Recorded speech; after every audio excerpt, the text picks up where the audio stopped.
रहमतुल्लाहि व बरकातहू।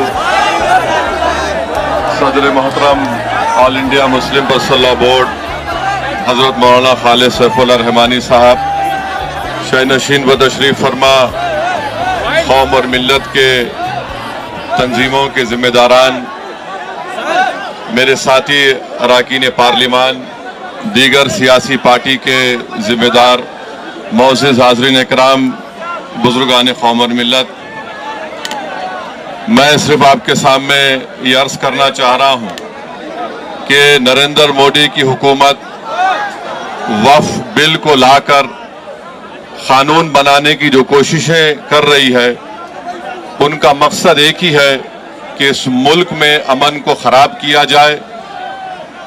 वजीर आजम का मकसद एक ही है कि मस्जिद और मंदिर के नाम पर अवाम हमेशा लड़ते रहे, और उस बिल का मकसद ये नहीं है कि वक्फ की जायदादों को मजबूत किया जाए या उनकी हिफाजत की जाए। आप खुद अंदाजा लगाइए कि हिंदू धर्म के एक बहुत बड़े ज्यूरिस्ट हैं B.K. मुखर्जी की किताब में लिखा गया कि हिंदू धर्म में बाय कस्टम बाय यूसेज वो मंदिर की जायदाद बन सकती है। तो नरेंद्र मोदी वक्फ बाय यूजर को इस तरह से खत्म कर रहे हैं कि अगर कोई डिस्प्यूट होगा या गवर्नमेंट प्रॉपर्टी होगी तो वक्फ बाय यूजर नहीं रहेगा। दिल्ली में 123 वक्फ की जायदादें हैं, जिस पर दिल्ली हुकूमत का दावा यह है, मरकजी हुकूमत का, कि यह गवर्नमेंट की प्रॉपर्टी है। कलेक्टर को इख्तियार देने का मतलब यही है कि कलेक्टर हुकूमत के हक में फैसला देगा। जिस मस्जिद के इमाम हमारे भाई मौलाना मोहिबुल्लाह नदवी साहब हैं, वहां पर मरकजी हुकूमत कहती है कि वो गवर्नमेंट की प्रॉपर्टी है। अगर कल खुदा ना खास्ता ये कानून बनेगा तो कोई भी जाकर मरकजी हुकूमत की तरफ से, दिल्ली सरकार की तरफ से वहां पर एक नोटिस लगा देगा कि ये वक्फ की प्रॉपर्टी नहीं है। हिबा को निकाल रहे हैं, ट्रांसफर ऑफ प्रॉपर्टी में हिबा है, मगर कोई गिफ्ट नहीं कर सकता वक्फ की जायदाद को। नरेंद्र मोदी आजकल भारत के हमारे फजीलतुल शेख बने हुए हैं और ये बता रहे हैं कि अगर कोई मुसलमान होता है तो उसको 5 साल तक वो वक्फ को नहीं दे सकता है। ये कहां से इनको मालूम हुआ?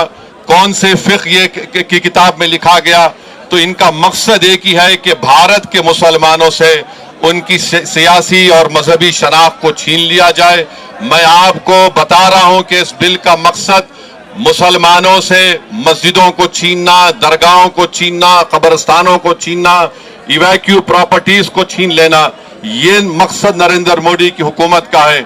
और हम कॉशन कर रहे हैं चंद्रबाबू नायडू को, हमारे पासवान साहब को और नीतीश कुमार को, याद रखिए दुनिया जब तक कायम रहेगी, अगर आप इस वक्त नाजुक वक्त में इस बिल की तायीद करेंगे तो आपको मुसलमान कभी नहीं माफ करेगा, क्योंकि आपकी तायीद की वजह से ये बिल कानून बनेगा। इसलिए हम उनसे भी कह रहे हैं कि आप इस गैर अनकॉन्स्टिट्यूशनल बिल की तायीद मत करिए।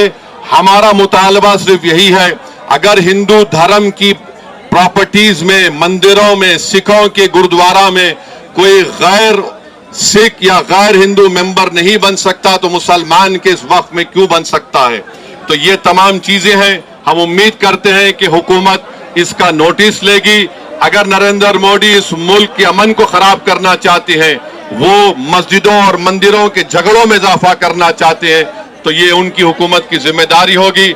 मैं यहां पर शुक्रिया अदा करना चाहूंगा हमारे ज्वाइंट वर्किंग कमेटी पार्लियामेंट के तमाम अरकान का, और खास तौर से कल्याण बनर्जी साहब का, TMC के राजा साहब का, DMK का, हमारे नासिर भाई का और मोहिबुल्लाह नदवी साहब का। हमने तमाम बड़ी कोशिशें की, हमने अपनी अपनी डिसेंट रिपोर्ट को दिया, और ये अनकॉन्स्टिट्यूशनल है। इसका कोई भी फायदा वक्फ को नहीं होगा।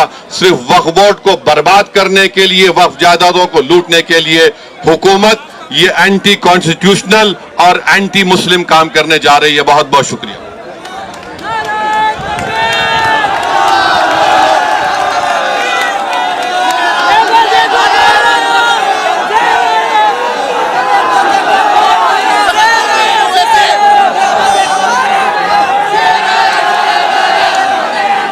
वक्त तरमीमी बिल वापस लो, वापस लो।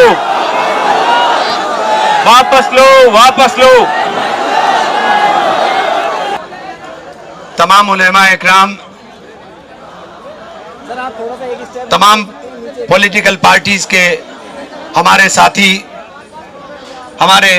साथी मेंबर ऑफ पार्लियामेंट और यहाँ पर मौजूद मेरे तमाम मौजूद बुजुर्गों साथियों, महसूस ही होता है दौरे तबाही है, शीशे की अदालत में पत्थर की गवाही है, दुनिया में कहीं इसकी तफसील नहीं मिलती, कातिल ही मुंसिफ है, कातिल ही सिपाही है।